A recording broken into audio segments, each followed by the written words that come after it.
Big breaking news বা খুব বড় আপডেট বলতে পারো তোমাদের জন্য। তো দেখো এখানে আমি হেডলাইনই করেছি বা তোমরা থাম্বনেল বা টাইটেল থেকে বুঝেই গেছো হয়তো যে চাকরিহারাদের বড় বার্তা, অর্থাৎ মাননীয় শিক্ষামন্ত্রী বা এক কথায় বলতে গেলে আপনারা যারা 2016 সালের শিক্ষক শিক্ষিকা বা শিক্ষাকর্মী ছিলেন, যাদের প্যানেল বাতিল হয়েছে, সেই সমস্ত শিক্ষক শিক্ষিকা বা শিক্ষাকর্মীদের জন্য আজকের নিউজটি খুব গুরুত্বপূর্ণ।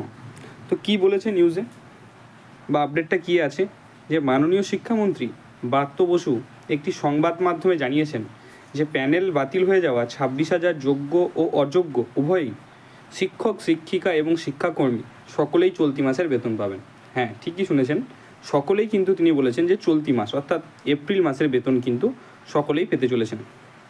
তিনি কিসের ভিত্তিতে কথা বলেছেন বা কিসের ওপর বেস্ট করে এই কথাগুলো বলেছেন সে সম্পর্কেও আমরা ভিডিও মধ্যে আলোচনা করব। তো সকলে ভিডিওটি স্কিপ না করে শেষ পর্যন্ত দেখবেন।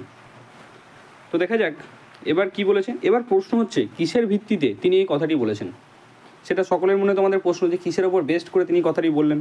তিনি বলেছেন, তার উত্তরও তিনিই দিয়েছেন। তিনি কি বলেছেন, প্রতিটি সরকারি কর্মচারী প্রত্যেক মাসের শুরুতে অর্থাৎ 1 তারিখ তাদের আগের মাসের বেতন পান।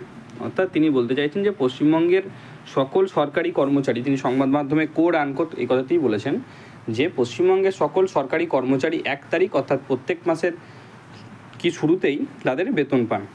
ঠিক আছে, আরও কি বলেছেন, তাই তিনি বলেছেন তাই প্যানেল বাতিল হয়ে যাওয়া সকল শিক্ষক শিক্ষিকা ও শিক্ষাকর্মীগণ তাদের বেতন পাবেন। কেন, কারণ কি, কারণ বলেছেন মহামান্য সুপ্রিম কোর্ট 3 এপ্রিল এই মামলার রায়দানের মধ্য দিয়ে পুরো প্যানেল বা নিয়োগ প্রক্রিয়া বাতিল বলে ঘোষণা করেছেন।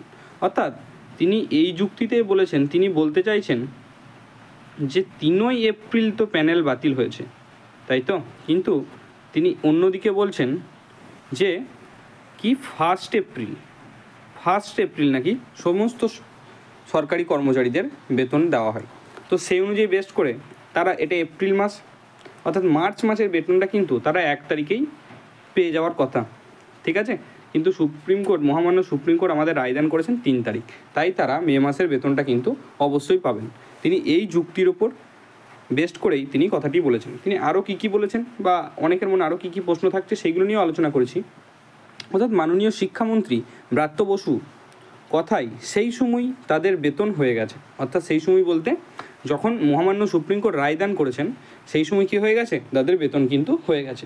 তিনি আরও জানান বেতন কেউ দেয় না। ঠিক আছে, কোড আনকোড এটাই জানিয়েছেন তিনি যে বেতন কেউ দেয় না, সরকারি কর্মচারীরা নিজের যোগ্যতায় সেটা অর্জন করেন।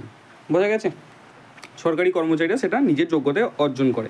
এটা একদিক থেকে ঠিক কথা, কারণ বেতন কেউ তো তোমাকে সরাসরি বা কোনো কাজ না করলে বেতন দেবে না, তুমি কাজের মাধ্যমে সেই বেতনটা অর্জন করেন অনেকে। ঠিক আছে, তো তার জন্য তিনি এই কথাটি বলেছেন। আরও কি বলেছেন, তিনি আরও জানান রিভিউ পিটিশন বা আইনি প্রক্রিয়া নতুন করে চালু হওয়ার জন্য বেতন দিতে তাদের অর্থাৎ বা রাজ্য সরকারের কি নেই, কোনো অসুবিধা নেই। বোঝা গেছে, তিনি এই কথাটিও জানিয়েছেন যে নতুন করে সুপ্রিম কোর্টে যে রিভিউ পিটিশন হয়েছে বা নতুন করে যে আইনি প্রক্রিয়া শুরু হয়েছে, তার ফলে কি যে সমস্ত শিক্ষক শিক্ষিকা বা শিক্ষাকর্মীর প্যানেল বাতিলের মাধ্যমে চাকরি চলে গিয়েছিল, ঠিক আছে, আইনি প্রক্রিয়া শুরু হওয়ার জন্য তাদের কোনো বেতন দিতে রাজ্য সরকারের কোনো অসুবিধা নেই। এবার শিক্ষক মহলে অনেকের মনে প্রশ্ন উঠছে যে এটা এই যে বেতনটা রাজ্য সরকার দিচ্ছে সেটা আবার পরবর্তীকালে 12% সুদসহ ফেরত দিতে হবে না তো, এই প্রশ্নটাও কিন্তু শিক্ষা মহলে উঠেছে।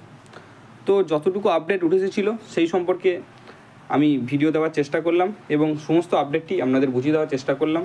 ভবিষ্যতে এরকম আপডেট এলে আবার ভিডিওর মাধ্যমে জানিয়ে দেবো। ততক্ষণ সকলে ভালো থাকবেন, সুস্থ থাকবেন।